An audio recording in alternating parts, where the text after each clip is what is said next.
I'm Dara Mitchell, 29, and about to face my estranged family after 5 long years. Tonight, they're gathering at Maison, one of the most exclusive restaurants in the city, to celebrate my sister Heather's engagement. They've always judged my career choices, dismissed my culinary dreams as beneath our family name. Little do they know how much has changed since I walked away. My stomach knots as I straighten my simple black dress. Sometimes the hardest reservations to make are with your own past. Before I continue my story, let me know where you're watching from in the comments below. Don't forget to like and subscribe if you've ever had to prove your worth to people who should have believed in you from the start. Growing up in Greenwich, Connecticut meant something very specific in my family. The Mitchells weren't just wealthy, we were a legacy. My parents, Margaret and Richard Mitchell, built their identities around status markers, the right address, the right schools, the right professions. Our sprawling colonial home hosted fundraisers where my mother would parade us children around like accessories, her pride directly proportional to how well we fit into her vision of success. The Mitchell children are destined for greatness, she'd tell her friends at garden parties, while my father nodded approvingly behind his whiskey tumbler. Heather's already set on Yale Law, and Ethan shows such promise in mathematics. He'll make an excellent investment banker. When guests would inevitably turn to me, the middle child, my mother's smile would tighten almost imperceptibly. Dara has creative inclinations. She'll find her way. What she meant was that I was the family disappointment.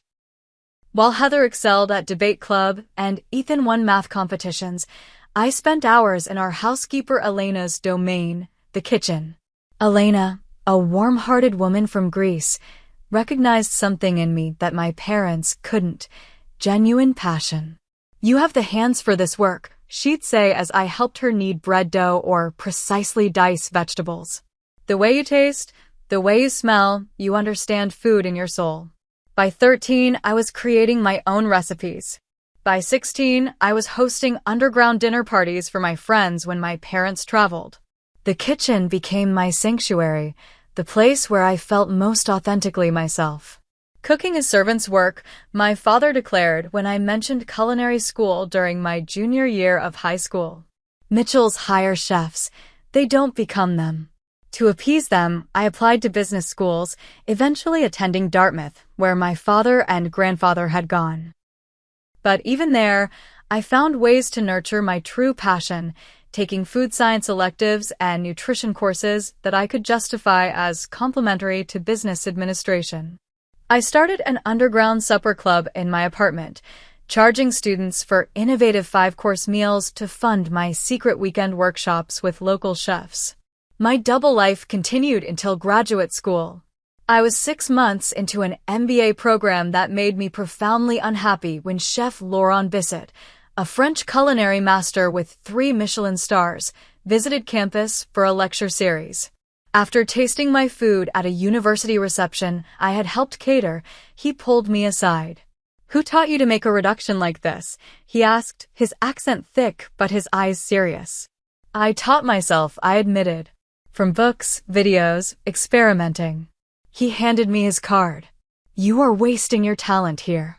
Come to my kitchen in New York. I will make you great." That night changed everything. 2 weeks later, I stood in my parents' immaculate living room, explaining why I was dropping out of my MBA program to attend culinary school. The silence that followed my announcement was deafening. "This is absolutely unacceptable," my father finally said, his voice dangerously quiet. "We've invested everything in your education." "Everything except respect for what I actually want," I countered. My mother's face hardened. "If you pursue this hobby, you do it without our support, financial or otherwise." Heather, home from her first year of law school, laughed coldly. "Always the rebel. Let's see how long you last cooking for minimum wage." Ethan, already working at a prestigious financial firm, simply looked embarrassed for me. I left that night with nothing but my personal savings and a small suitcase. The next 5 years were harder than anything I'd known, working 18-hour days, living in a tiny apartment with 3 roommates, taking out loans for culinary school. But under Chef Lauren's mentorship, I thrived. The kitchen's intensity, the discipline, the creativity, it fed something in me that business school never could. And then came the opportunity that would change everything. An investor who had tasted my food at one of Lauren's events approached me about a business proposal. 2 years ago, Maison opened its doors with me as executive chef and partial owner. 6 months after that, I bought out my partners to become sole proprietor. The irony wasn't lost on me that I'd ended up using my business education after all, just not in the way my parents had intended. Maison quickly became the hardest reservation to get in the city. Last month, Food and Wine magazine featured us in their Future of American Cuisine issue. Through all of this, I maintained my distance from my family. Occasional stilted phone calls with my mother, holiday cards, but nothing substantial. They knew I was doing something with food, but nothing about my actual success. I kept it that way intentionally. I wanted recognition for my accomplishments on my own terms, not as a way to finally earn their approval. So when the embossed invitation to Heather's engagement dinner arrived at my apartment, I was surprised. Even more shocking was the location, my own restaurant. Of course, they couldn't know it was mine. They probably chose it because it was exclusive and impressive, perfect for showcasing their status. After days of deliberation, I decided to accept. Not to seek validation, but perhaps to finally close a chapter. 5 years of distance had given me perspective. I was secure enough in my success now to face them without crumbling under their judgment. What I hadn't anticipated was how it would feel to watch them dine in my establishment, criticizing the very dishes I had poured my heart into creating. But that was exactly what awaited me as I pushed open the heavy glass doors of Maison that evening, ready to play the role of the struggling black sheep one last time. The familiar scent of Maison enveloped me as I stepped through the doors: saffron, reduced wine, the subtle perfume of fresh herbs that I insisted on having delivered twice daily. Usually, this aroma centered me, reminded me of everything I'd built. Tonight, it only intensified my anxiety. I'd chosen my outfit carefully, a simple black dress that was actually Diane von Furstenberg, accessorized with a single strand of pearls that had belonged to my grandmother. Understated elegance that my status-conscious family would likely misread as trying too hard with limited means. My hair was pulled back into a sleek chignon, another detail they would probably interpret as me not being able to afford a proper styling. Marcus, my most senior server, spotted me immediately. His eyes widened slightly in question. I rarely came in through the front entrance as a guest. I gave him a subtle shake of my head and mouthed, "Not yet." He nodded discreetly and continued with his duties. From the entryway, I could already see them. They had requested the center table, of course they had, and were arranged like a tableau of affluence. My mother in Chanel, my father examining the wine list with exaggerated concentration, Heather draped in what looked like new season Gucci. Next to her sat a man I didn't recognize, Bradley, presumably, with slicked-back hair and a watch that caught the light every time he moved his wrist. Ethan and his wife Allison completed the picture, both in business attire as though they'd come straight from important meetings. Celeste, my hostess, approached with a warm smile. "Good evening, Ms." She caught herself just in time. "Your party is already seated. May I show you to their table?" "Thank you, Celeste," I murmured, appreciating her discretion. As we approached, my mother noticed me first. Her eyes performed the quick assessment I remembered from childhood. A head-to-toe scan that calculated the approximate value of my appearance and found it wanting. "Dara," she said, rising to air-kiss my cheeks. "You've finally arrived. We were beginning to wonder." "I'm exactly on time, Mother," I replied, checking my watch. 7:30 on the dot. My father stood, giving me a stiff hug that ended with an awkward pat on the back. "You look healthy," he offered, which in Mitchell speak meant I hadn't maintained the borderline unhealthy slenderness prized in our social circle. Heather barely bothered to stand, offering her cheek for me to kiss. "This is Bradley," she announced, as her fiancé rose and extended his hand. His grip was too firm, a power move I recognized from countless business meetings. Princeton undergrad, Wharton MBA, he introduced himself. "Just made junior partner at Goldman. No, nice to meet you," or "I've heard about you." Just credentials and status, the Mitchell family love language. Ethan gave me a more genuine greeting, though his wife Allison's smile seemed strained. I later learned she'd been the one tasked with finding this impressively exclusive restaurant for tonight's dinner, and she was nervous about whether it would meet everyone's standards. "Well," my mother said as I took the last empty seat, "we've already ordered champagne. I hope that's acceptable." I noticed they'd chosen the second most expensive option on our list, showy but not reckless. Typical.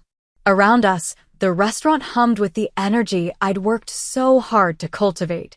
The lighting was dim enough for intimacy, but bright enough to appreciate the artful plating of each dish. The sound level perfectly balanced conversation and privacy. The tables were spaced just so, close enough to create energy, far enough apart for discretion. Every detail had been my decision, from the linen weight to the custom-designed chairs that encouraged diners to linger without becoming uncomfortable. I watched the staff's subtle reactions as they realized I was sitting with guests. Jose, our sommelier, caught my eye as he approached with the champagne. The slightest raise of his eyebrow asked if I wanted him to acknowledge me. I gave an imperceptible shake of my head. "Excellent choice," he said to my father instead, presenting the bottle with practiced elegance before beginning to pour.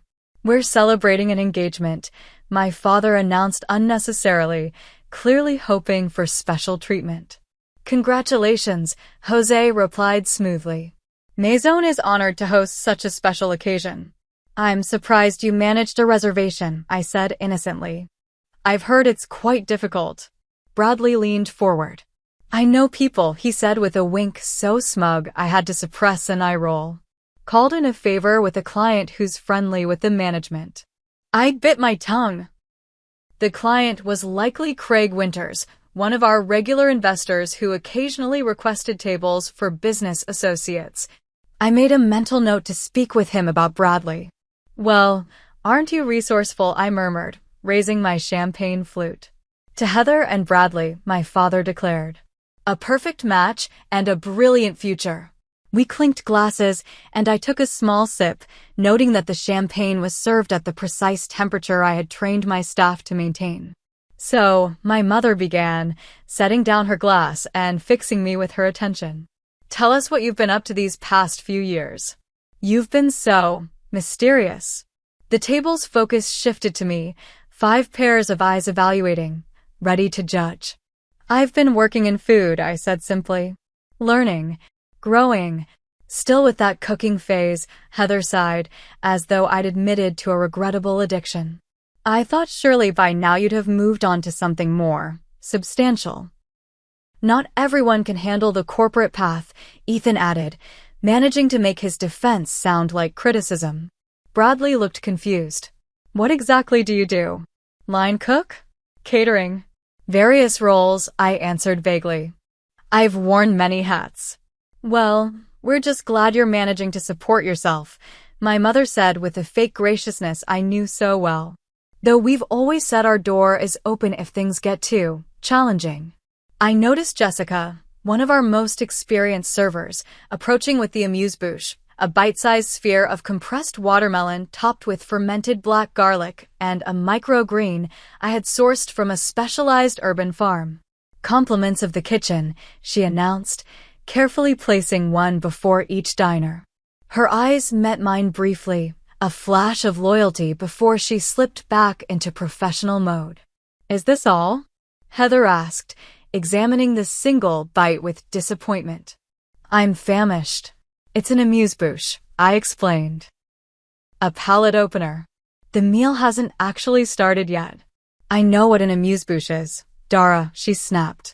"I'm not culturally illiterate just because I chose law instead of playing with food." I watched as they each tasted my creation. My mother took the smallest possible bite, ever conscious of calories. My father popped the whole thing in his mouth, barely pausing to taste it. Ethan and Allison at least seemed to appreciate it, while Bradley made a show of analyzing the flavors like a wine connoisseur, using terms that made no culinary sense. Only Heather left hers untouched. "I don't do raw garlic," she declared. Though the black garlic was far from raw, it had been fermented for 60 days in a temperature-controlled environment, a process I had perfected after 3 years of experimentation. As our server cleared the plates, I caught the flash of disappointment in her eyes at Heather's untouched creation. In that moment, I felt protective. Not of myself, but of my staff who took such pride in our work. I had built Maison not just as a restaurant, but as a family of sorts, one bound by shared passion rather than DNA. The evening was just beginning, but already I could feel the old dynamic settling in. I was the outsider, the one who had chosen the wrong path, whose choices needed justification. But unlike the Dara of 5 years ago, I now sat at this table with a secret strength, one that would soon turn this entire dynamic on its head. "So tell us about the wedding plans," I said, deliberately shifting attention back to Heather as our first course arrived, a delicate composition of heirloom tomatoes, house-made ricotta, and basil oil that had taken me months to perfect. Heather brightened immediately. "We've booked St. Thomas Church, of course. Reception at the plaza. For 100 guests, though Mother thinks we should cut it to 350. "The guest list is getting unwieldy," my mother interjected. "The Astor Williams aren't speaking to the Bennetts since that unfortunate yacht incident, so we can't seat them in the same section." I suppressed a smile. The gravity with which they discuss these social calculations never ceased to amaze me. "For 100 seems excessive," I ventured, taking a bite of the tomato dish. Bradley leaned forward. "It's networking, not just celebration. Half those invitations are relationship investments." "Precisely," my father agreed. "Bradley understands the social capital aspect. A wedding of this caliber opens doors." "And what about you, Dara?" Heather asked, her tones suddenly sharp. "Any prospects on your horizon? Or are you still too busy with your cooking?" I noticed she had barely touched her food, pushing the heirloom tomatoes around her plate with obvious disinterest. "I'm focused on my career right now," I answered simply. "Career," Ethan repeated with a small laugh. "Is that what we're calling it?" My mother jumped in. "Dara, dear, surely by 29 you're thinking about settling down. There's that lovely son of Margaret Whitley's, he's in hospital administration, I believe. Very stable. I'm not looking to be set up, Mother." "Well, your options will get more limited with each passing year," she persisted. "Especially in your situation." Before I could respond, our server appeared to clear the first course. I'd barely registered the taste of my own creation, too tense to properly enjoy it. "Is there a problem with the dish?" Jessica asked Heather, noting her nearly full plate. "Too acidic," Heather replied dismissively. "And the tomatoes could have been riper." I'd bit my tongue. Those tomatoes had been selected at their peak that very morning from a farm upstate that grew specifically for us. "I'm so sorry to hear that," Jessica said with practiced diplomacy. "I'll be sure to inform the kitchen." The second course arrived, seared scallops with a brown butter emulsion and pickled ramps, a spring special I was particularly proud of. As the plates were set down, I watched my family's reactions.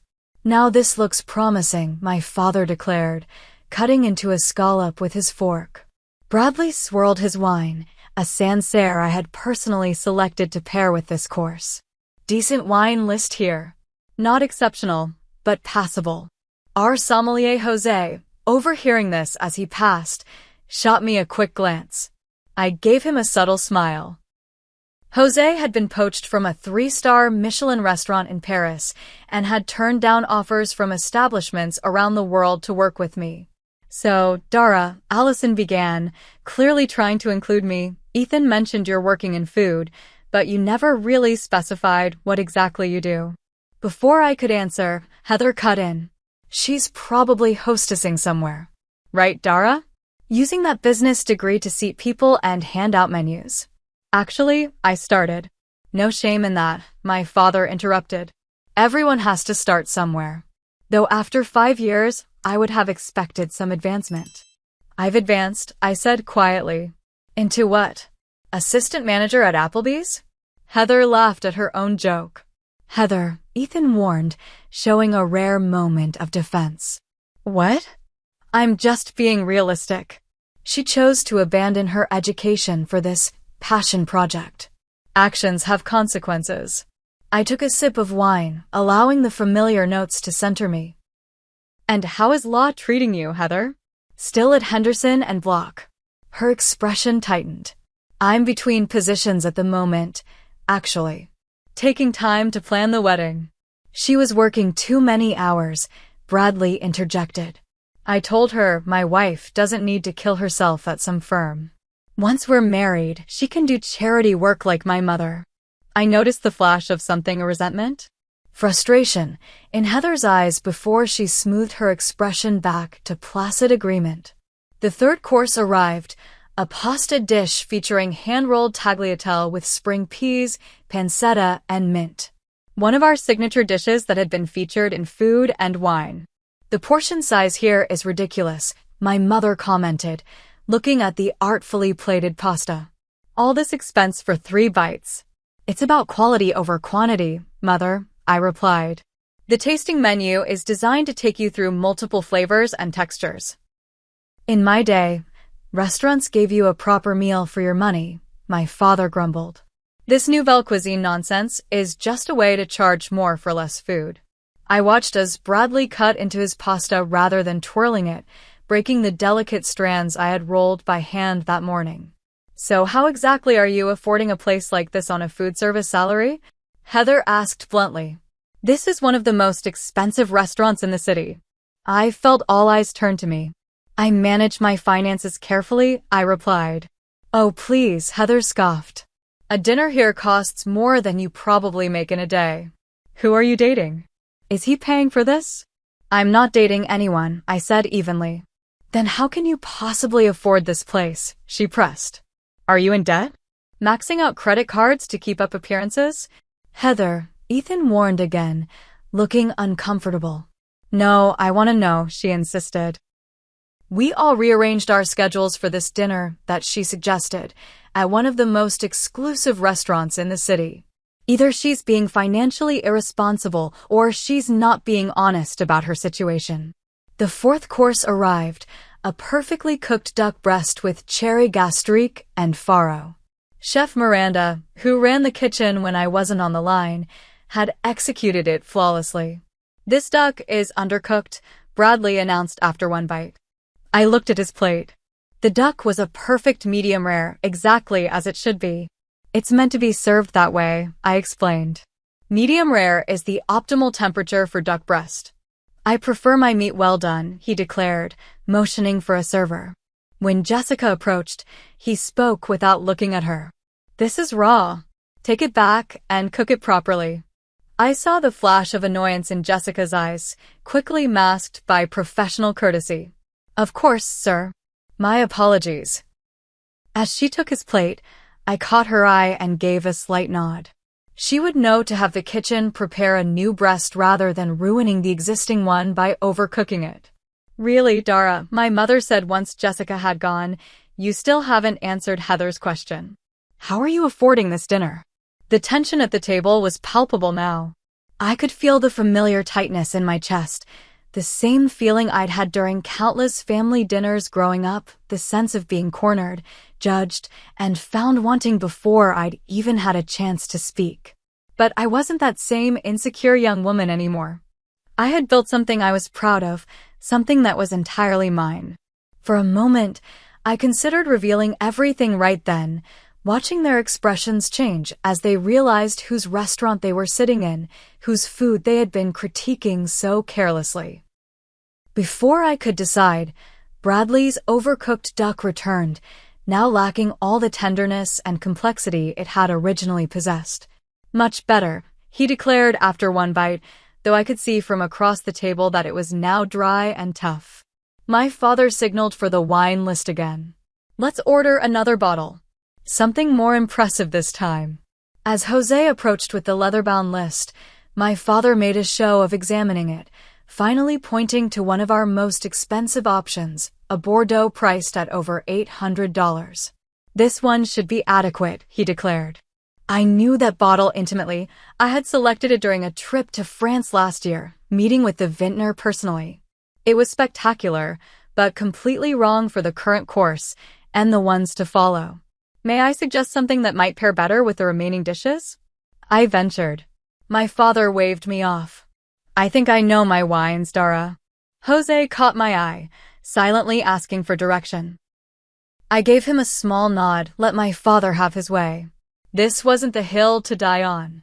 As the evening progressed through the final savory course and into dessert, a deconstructed lemon tart that was one of my personal favorites, the jabs continued. Every dish met with some criticism. Every attempt I made to contribute to the conversation somehow twisted into evidence of my failure. By the time coffee was served, I felt emotionally drained. The double burden of enduring my family's condescension while watching them thoughtlessly critique my life's work was becoming unbearable. Then came the moment I'd been both dreading and anticipating, the check. Marcus approached with the black leather folder containing the bill, placing it discreetly in the center of the table. My father reached for it immediately, a reflex of patriarchal duty, but Bradley intercepted. Please, Richard, allow me, he said, with the practiced smoothness of someone who has turned even generosity into a power move. Consider it my treat to celebrate the occasion. My father made the expected token protest before acquiescing. I watched as Bradley opened the folder, his expression shifting from confident smile to barely concealed shock as he registered the total. Is there a problem? My father asked, noticing the change. No. Bradley recovered quickly. Just confirming the calculation. I knew exactly what he was looking at. A dinner for 7 with premium wine pairings, special off-menu requests, and that $800 Bordeaux would run well over $3,000. Not outrageous for a restaurant of Maison's caliber, but certainly a statement. He reached for his wallet, extracting a black credit card with deliberate slowness, making sure everyone noticed the exclusive tier. Heather, perhaps sensing his discomfort, chose that moment to circle back to her earlier interrogation. So, Dara, she said, her voice dripping with false sweetness, you never did explain how you're managing to contribute to this extravagant dinner. We wouldn't want you stretching yourself financially on our account. All eyes turned to me again. I could feel the familiar dynamic asserting itself. Heather the successful one, me the struggling disappointment. I can cover my portion, I said simply. Can you though? She pressed, leaning forward. Because we all know what food service pays. Can you even afford this place? The table fell silent. The question hung in the air, so deliberately insulting that even my parents looked uncomfortable. Heather, my mother murmured, perhaps this isn't. No, I want to know, Heather insisted, eyes locked on mine. We've spent the entire evening pretending that everything's fine, that Dara's choice to throw away her education hasn't left her struggling. I think we deserve some honesty. I felt a hot flush rising from my chest to my face. 5 years of distance, of building my own life and success, and nothing had changed. I was still the family disappointment, still being asked to justify my existence. Bradley, perhaps sensing an opportunity to reassert control after the check shock, joined in. If you need help with your portion, just say so. No shame in that. I don't need help, I said, my voice tight. Then how exactly are you paying for this? Heather demanded. Because a meal here costs more than you probably make in a week. I opened my mouth to respond, to finally reveal everything, when Bradley suddenly frowned at the bill. Wait, there's a mistake here, he announced. They've only charged us for the wines, not the food. He signaled sharply for Marcus. Excuse me, there's an error on our check. Marcus approached our table with perfect timing, as though he'd been waiting for this moment. In reality, he probably had been. My staff knew me well enough to be watching this drama unfold. Is there a problem, sir? He asked. Yes, you've only charged us for the beverages, not the meal, Bradley said, pointing at the bill. Marcus looked at the check, then at me, his expression questioning. In that moment, I made my decision. The charade had gone on long enough. I gave Marcus a slight nod. "There's no error, sir," Marcus said smoothly. "The dinner portion has been taken care of." "By whom?" my father asked, frowning. Marcus turned to me, his professional demeanor giving way to a warm smile. "Welcome back, Ms. Dara. Your usual table is ready for your meeting with the investors. Would you like me to handle the situation first?" The silence that fell over the table was absolute. 6 pairs of eyes turned to me in various stages of confusion and disbelief. "Thank you, Marcus," I said, my voice steady despite the adrenaline coursing through me. "Yes, please close out Mr. Harrington's beverage tab. The rest is on the house, as usual." "Very good, Ms. Dara," he replied, taking the folder from Bradley's now slack grip. "Chef Miranda mentioned she'd like your opinion on the new spring menu items when you have a moment." "I'll stop by the kitchen before my meeting," I assured him. As Marcus departed, I finally looked directly at my family. Their expressions ranged from confusion to shock to the first dawning of understanding. What is happening?" my mother finally managed. I took a deep breath.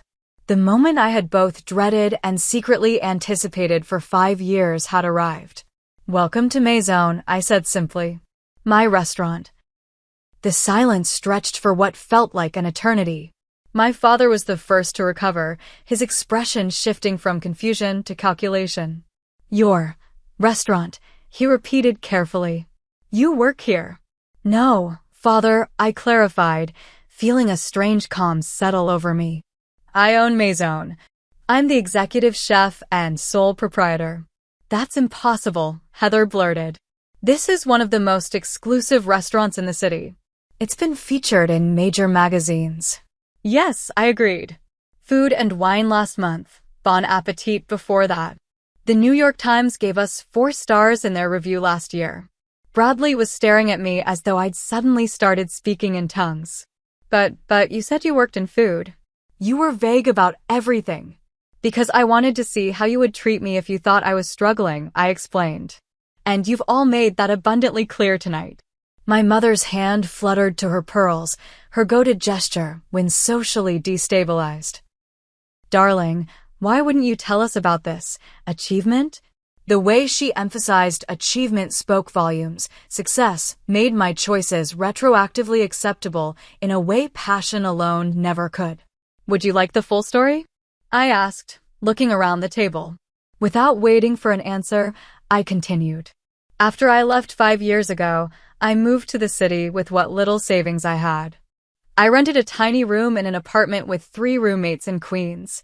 For the first year, I worked 3 jobs: prep cook at a bistro from 5 a.m. to noon, line cook at a midtown restaurant from 1 p.m. to 10 p.m., and weekend shifts at a bakery.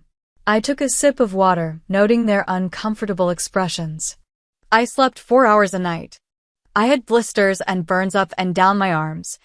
I studied technique obsessively in my rare free moments. Chef Laurent, who had initially encouraged me to pursue culinary arts, took me under his wing. I became his sous chef within 18 months. Ethan was watching me with what appeared to be genuine interest. Allison looked impressed. My parents seemed frozen in a state of reassessment. 2.5 years ago, I was working a private event at Lawrence Restaurant. A guest, James Warren of Warren Capital, tried my special course and asked to meet the chef. He was surprised to find someone so young had created what he called the most innovative dish he'd tasted in years. I gestured around us. James became my first investor. We found this space, which was a failed nightclub at the time. I developed the concept, designed the menu, hired the staff, oversaw every detail from the lighting fixtures to the custom plateware. But the cost, my father said, his mind still seemingly stuck on the finances. A restaurant of this caliber in this location, it must have required millions. 3.4 million for the initial investment, I confirmed. James brought in 2 other investors. We opened to immediate acclaim, partly due to Lawrence endorsement and industry connections. 6 months in, we were profitable. 3 months after that, I used the restaurant's success to secure a loan and buy out my investors. I've been sole owner for over a year now. That's why you suggested we meet here, Heather realized, her voice small. You knew all along. Actually, no, I corrected her. Allison chose this restaurant. Isn't that right, Allison? All eyes turned to Ethan's wife, who blushed deeply. I had no idea, Dara. The concierge at Ethan's firm recommended it as the most impressive new restaurant in the city. I swear I didn't know it was yours. Of course you didn't, I assured her. No one in the family knew. That was deliberate on my part. But why keep it secret? My mother pressed. We're your family. We would have been proud. I couldn't help the sharp laugh that escaped me. Would you? The same family who called cooking servants work? Who cut me off completely when I chose culinary school? Who, just minutes ago, were making snide comments about my life choices. My father cleared his throat. Now, Dara, that's unfair. We were concerned about your stability, your future. If we'd known you had this kind of business acumen. That's exactly my point, I interrupted. You couldn't respect my passion alone. It only has value to you now that it comes with success and status. At that moment, Chef Miranda approached our table. In her crisp whites with Miranda Torres, chef de cuisine embroidered on the breast, she made an impressive figure. Sorry to interrupt, Dara, she said, but the Matsuhisa party has arrived for their tasting, and Siva wants to confirm your interview for next week's feature. Also, your publisher called about the cookbook cover design. I nodded. Thank you, Miranda. Please tell them I'll be there shortly. As Miranda departed, I registered the growing amazement on my family's faces. Cookbook? Heather echoed. Coming out this fall with Knopf, I confirmed. 120 recipes with personal stories. Dara, my mother began, her voice taking on the coaxing tone she used when trying to manage a social situation. This is all so impressive. Why didn't you tell us sooner? We could have helped, supported you. The way you supported me when I needed it most? I asked quietly. By cutting me off completely? We thought it was a phase, my father protested. How were we to know you had this level of entrepreneurial spirit? You've clearly inherited my business sense. I felt a flash of anger at his attempt to claim credit for my success. I built this myself, I said firmly. Without your connections, your money, or your support. Bradley, who had been suspiciously quiet, suddenly perked up. A cookbook deal? That must come with a substantial advance. And this place, he gestured around appreciatively, his earlier criticisms forgotten. It must generate significant revenue. Do you have plans for expansion? Perhaps a restaurant group? I have some contacts in hospitality investment who might be interested. I couldn't help but laugh at the transparency of his pivot from condescension to networking opportunity. I'm doing quite well with my current advisors, but thank you, I said. Heather shot him a look of irritation before turning back to me. So, all this time, while I thought you were struggling, you were actually succeeding. Building all this. Yes, I said simply. And tonight, she continued, her voice hardening, you let us sit here criticizing your food, your wine list, your portion sizes, all while knowing it was yours? I wanted to see how you would treat me if you thought I was still the family failure, I explained. And now I know. That seems manipulative, she snapped, but I could see the embarrassment behind her anger. More manipulative than asking how I could afford to eat here? Then suggesting I must be in debt or dating someone wealthy to afford a meal at this table. I countered. You weren't concerned about me, Heather. You were enjoying what you thought was your superiority. The restaurant had gradually emptied as we talked, the evening service winding down. Jose approached with a bottle. Your special reserve cognac, Ms. Dara, he said. For your investors' meeting. And Chef Miranda says the kitchen is ready whenever you are. Thank you, Jose, I replied. Please let Miranda know I'll be there in 10 minutes. As he left, I turned back to my stunned family. I have a business to run, I said, rising from my seat. Thank you for coming this evening. Dara, wait, my mother said quickly. Don't leave like this. We should celebrate your success. Perhaps we could all have brunch this weekend? Catch up properly. I looked at her, seeing for the first time not the intimidating figure of my childhood, but simply a woman trying to salvage her pride and position. I'll think about it, I said. But right now, I have investors waiting and a kitchen to oversee.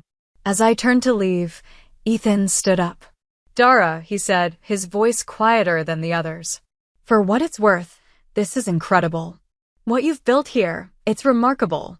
I'm sorry for not supporting you sooner. Of all the reactions, his felt the most genuine. I gave him a small nod of acknowledgement before walking away from the table where I had just changed the dynamics of my family forever. I had barely made it 10 steps when I heard the click of heels behind me. Turning, I found my mother hurrying to catch up, her perfectly composed facade beginning to crack. Dara, please, she said, lowering her voice. You can't just drop this revelation and walk away. We need to talk about this. I glanced toward the private dining room where my actual investors, a group discussing funding my second restaurant concept, were waiting. I have a meeting, Mother. Postpone it, she insisted. This is family. Family hasn't been a priority for you in 5 years, I replied, keeping my voice steady. My business commitments don't suddenly become optional because you finally decided my career is worthy of your attention. The rest of the family had followed her, creating an awkward cluster near the bar area. My father looked distinctly uncomfortable and used to not being in control of a situation. Heather's expression wavered between resentment and something that might have been respect. Perhaps we could continue this conversation tomorrow, my father suggested in his problem-solving business tone. Dinner at our place? We have much to discuss, including how we might help you expand, Bradley added eagerly. My firm specializes in... I don't need your help, I interrupted firmly. I didn't build this place to finally win your approval. I built it because this is what I love, what I'm good at. The fact that it's successful doesn't suddenly make my passion more valid than it was 5 years ago. No one is saying that, darling, my mother backpedaled. We're simply proud of what you've accomplished. Are you proud, Mother? Or are you relieved that my choices no longer embarrass you socially? Her flinch told me I'd hit close to home. That's unfair, my father interjected. We've always wanted what's best for you. No, I corrected him. You wanted what aligned with your vision for me. There's a difference. Miranda appeared at my side, her presence a welcome support. The Haverford group is asking if you'll be joining them soon, she said quietly. 5 minutes, I promised her. As Miranda nodded and stepped away, I turned back to my family. I need to go.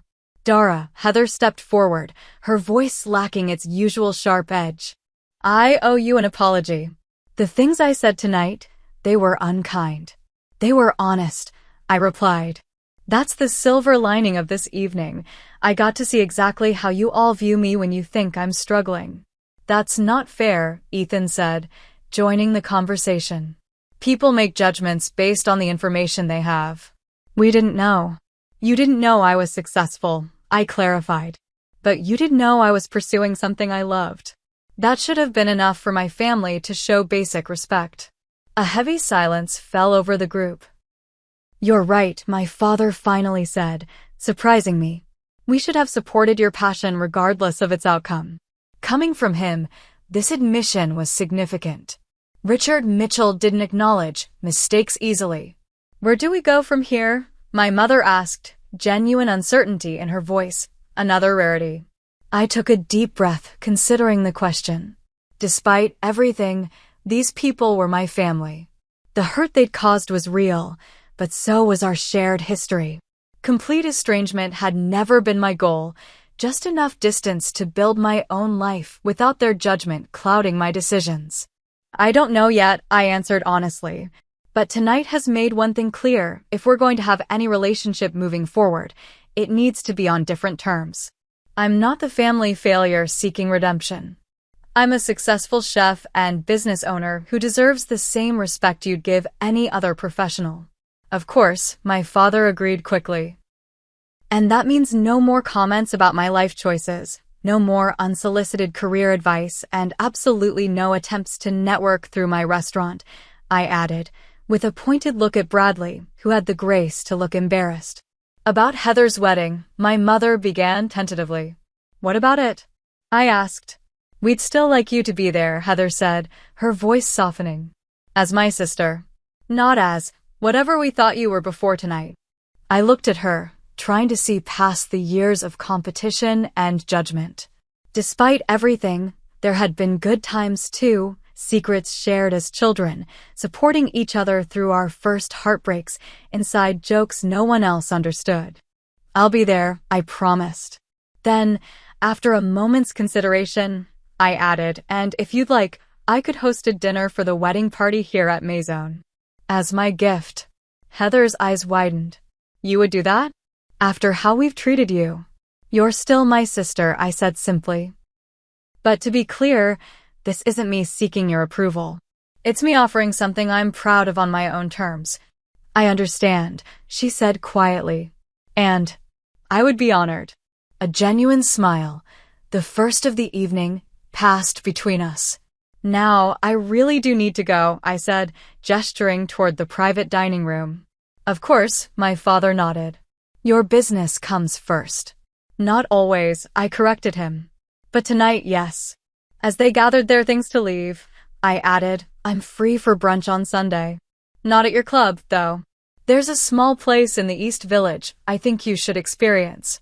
We'll be there, my mother promised, looking relieved at this small opening. I watched them file out of the restaurant, their perspectives irrevocably changed. As the door closed behind them, I let out a long breath, feeling oddly lighter. Miranda approached again. Everything okay? Getting there, I replied. Family is complicated. Tell me about it, she laughed. My mother still introduces me as her daughter who works at a restaurant like I'm a teenage waitress at Denny's. I smiled, grateful for her understanding. Let's go talk spring menu. I have some new ideas I'm excited about. As we walked toward the kitchen, my sanctuary, my achievement, my true home, I realized that the most important revelation of the evening wasn't showing my family what I'd built. It was fully recognizing it myself. I had created this success on my own terms, regardless of their approval. And that knowledge was worth more than any validation they could ever offer. 2 weeks passed like a whirlwind. Spring menu planning, meetings with my publisher about the cookbook layout, and preliminary discussions about a potential second location kept me gratefully busy. But thoughts of that family dinner remained, surfacing in quiet moments, demanding reflection. Sunday brunch had gone surprisingly well. I'd taken my family to Alma's, a hole-in-the-wall gem run by a former colleague from my early days working the line. My parents had been visibly uncomfortable at first with the mismatched chairs and graffiti-decorated walls, but the food, unpretentious yet masterfully executed, had won them over. I never knew simple eggs could taste like this, my father had admitted, mopping up the last of his shakshuka with homemade sourdough. Small steps. Not a complete transformation, but an opening. Now, sitting at my usual table after closing time, I watched the staff complete their final duties. Jessica was counting the register while humming softly. Marcus and Jose were discussing wine pairings for tomorrow's private event. Miranda had left an hour ago after we'd finalized the spring menu revisions. My phone buzzed with a text from Heather, wedding planning nightmare. Florist just doubled their quote. Any chance you're free for coffee tomorrow? Could use some straight talk from someone who won't just tell me what I want to hear. I smiled slightly at this unexpected request for my opinion. Another small step. I texted back confirming a time and place. The relationship with my family was evolving into something I couldn't have predicted. Not the unconditional embrace I might have once craved, but something potentially more valuable, a measured respect between adults with different values and paths. My mother had called 3 times in the past 2 weeks, her usual formality softening into genuine questions about my work. My father had sent an article about female chefs breaking barriers in the industry. A silent acknowledgement that he was trying to understand my world. Even Ethan had reached out, asking if he could bring his children to see the kitchen sometime. "I want them to know they have options," he'd said. "That success doesn't have to look the same for everyone." These were fragile beginnings, not the dramatic reconciliation of a Hollywood movie. Real healing, I was learning, happens in quiet moments and small gestures, in the gradual rewriting of old patterns. The most significant change, though, wasn't in my family's perception of me, but in how I had finally stopped measuring my worth through their eyes. The validation I had once desperately sought from them now felt strangely unnecessary. I had proven myself not to them, but to myself. This realization had rippled through other areas of my life as well. I'd launched a mentorship program for young chefs from disadvantaged backgrounds, offering them the guidance and opportunity one had fought so hard to find. Every Saturday morning, the Maison kitchen transformed into a classroom for 8 aspiring culinary artists who reminded me of my younger self, passionate, determined, in need only of someone who believed in their potential. One of them, Zoe, had shown such promise that I'd offered her an apprenticeship. Watching her confidence grow with each new skill mastered brought a satisfaction different from any professional accolade I'd received. "Chef," Jessica's voice pulled me from my thoughts. "We're all set for closing. Anything else you need before we head out?" "No, thank you," I smiled. "You all did amazing work tonight." As the staff filed out, calling their goodnights, I remained at my table, notebook open to a blank page. I'd been trying to articulate the introduction to my cookbook, struggling to find words that captured my journey. In the quiet of the empty restaurant, I finally began to write. Food has always been my truest language. When words failed, I spoke through flavors. When paths seemed unclear, I followed my palate. The dishes in this book are more than recipes. They're chapters of a life lived in pursuit of authenticity rather than approval. 5 years ago, I stood at a crossroads between expectation and passion. Choosing the latter cost me dearly at first, but ultimately led to the richest feast I could have imagined. Not merely in professional success, but in the discovery that true wealth isn't measured by external validation or material achievement, but by the courage to honor your own voice, even when it speaks in whispers against the shouts of doubt. I set down my pen, the words finally flowing freely. Tomorrow would bring new challenges, a difficult vendor negotiation, Heather's wedding planning drama, finalizing the cookbook introduction. But tonight, in this moment of quiet reflection, I felt a profound sense of peace. The journey hadn't been easy. There had been nights of exhaustion, so complete I'd fallen asleep in kitchen corners during rare breaks. Burns and cuts that left scars still visible on my hands. Moments of doubt so intense I'd questioned everything. But I had persevered, not because I needed to prove my worth to others, but because I couldn't imagine living any other way. In choosing authenticity over approval, I'd found something more valuable than either success or family validation. I'd found myself. Have you ever had to choose between meeting others' expectations and following your own heart? I'd love to hear your stories in the comments below. Don't forget to like this video if it resonated with you, subscribe for more true stories of resilience and triumph, and share with someone who might need a reminder that the most important approval comes from within. Thank you for joining me on this journey, and remember, the most meaningful success is measured not by others' standards, but by the joy and purpose you find along your own path.